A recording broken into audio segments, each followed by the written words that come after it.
I've had these last 20,000 square feet. I've also had them last 20 minutes.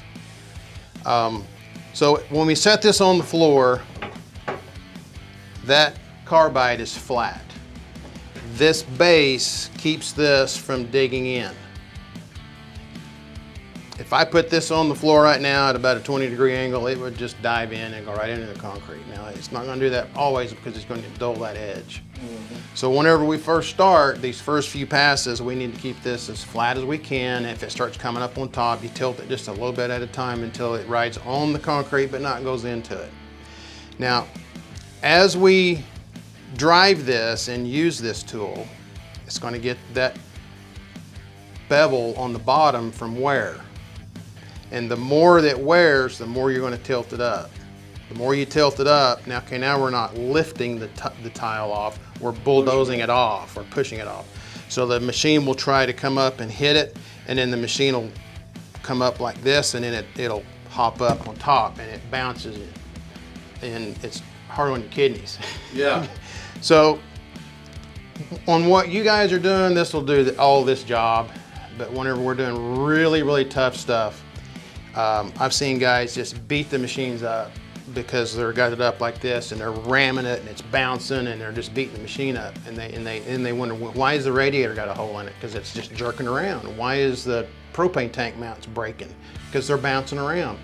So on a big job, like 100,000 square foot, and it's the toughest, meanest tile you've ever seen, one of our big machines might get 500 square feet a night.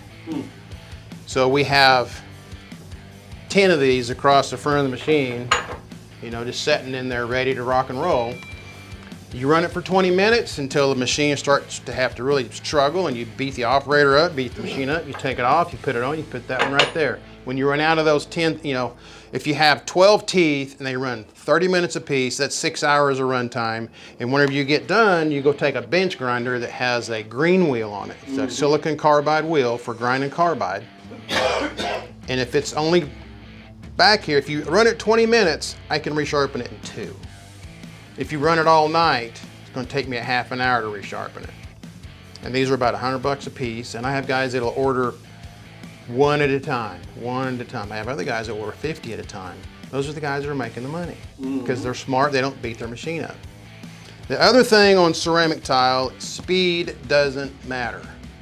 It's going slow, being methodical. If you back up and try to ram on that, it's just going to jump up on top, and you're going to back up and jump up on top. So if you go slow, it'll stay under. You just kind of, you know, this here is probably going to come up whole pieces at a time, because most of the time these kinds of environments, that's what we see.